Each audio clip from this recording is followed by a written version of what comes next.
Jake's emotional unraveling begins when a fire leads him back to a spot tied deeply to his father, a father we didn't even know he'd lost. It's strange, right? Fire Country has given us whole lectures about Bode's issues, yet somehow skipped over a major piece of Jake's backstory. But once Jake steps into that familiar place, everything clicks. The grief hits him like smoke in the lungs, and instead of pulling away, he charges forward, stubborn and determined. Suddenly, he's the one taking reckless risks.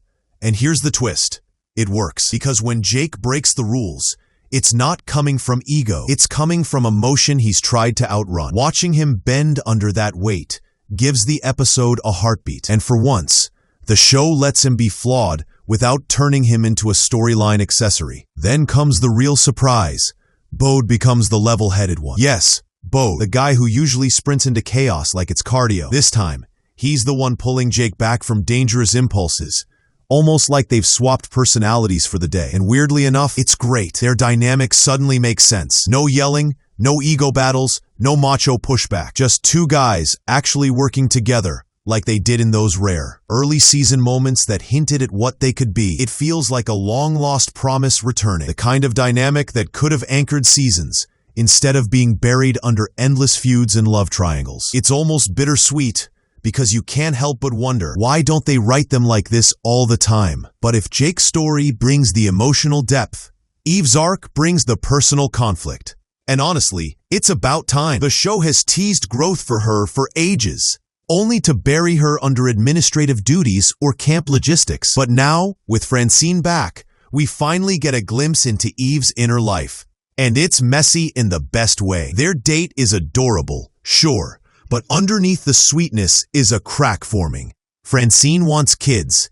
Eve isn't sure. And that question hangs between them like a smoke plume the wind can't quite carry away. Suddenly, Eve's choices aren't about responsibility or rank. They're about identity, values, and what she wants her future to look like. It's the first time in a while her storyline feels like it belongs to her. Of course, Fire Country can't resist paralleling personal angst with rescue drama. So Eve meets Gus, a stranger gasping for air, yet somehow full of profound insights about what kind of parent she'd be. It's classic procedural symbolism dialed to maximum cheese. But even if the metaphor is heavy-handed, it pushes Eve to consider a truth she's avoided. That wanting or not wanting kids isn't just a box you check. It's a doorway that shapes everything. What makes this compelling is that Francine and Eve aren't enemies here. They're two people trying not to break each other's hearts. The episode doesn't offer answers. It simply sets the stage for a conflict that feels real, relatable, and worth slowing down for.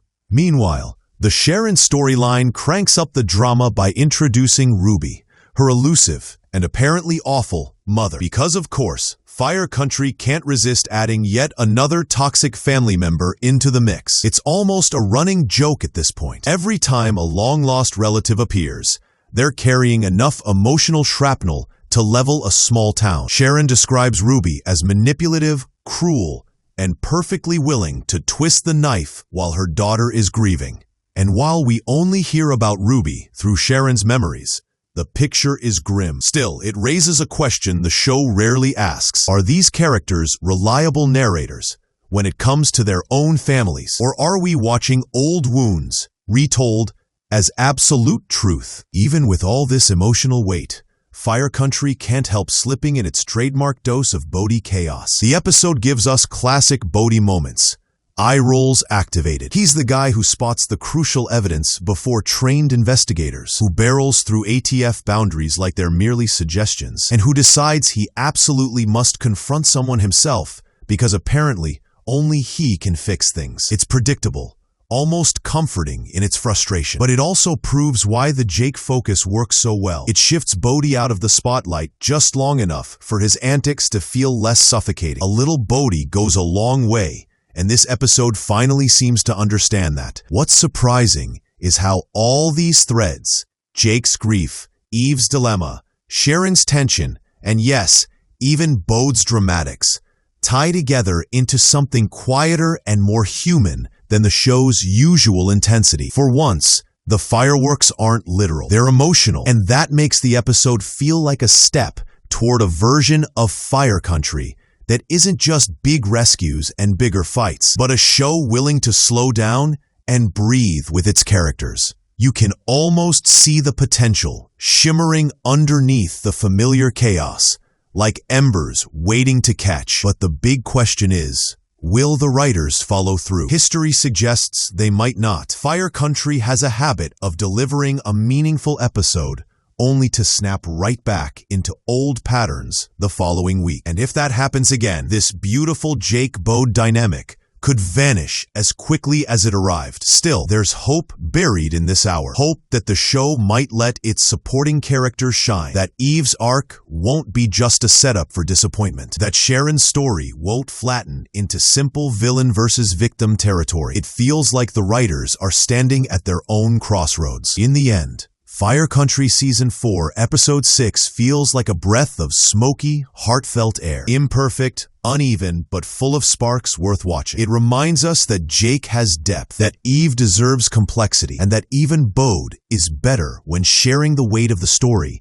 instead of carrying it alone. Now it's up to the show whether this shift becomes a turning point or just a temporary detour. So the real question is, where does Fire Country go from here? If it leans into the character work we saw tonight, Season 4 might just have a chance to reignite what made fans fall in love with the series in the first place. Picture this. Fire Country finally hits pause on the eternal Bode drama and instead tosses us straight into Jake's emotional whirlwind. A twist so refreshing, you almost wonder if the writers remembered they have more than one main character. From the moment the episode opens, something feels different. There's tension, sure, but it's quieter, more grounded, like the story's letting us breathe for the first time in a while. And suddenly, Jake is front and center, grappling with grief we barely knew existed. It instantly shifts the energy of the entire hour. Instead of watching Bode crash through another moral obstacle course,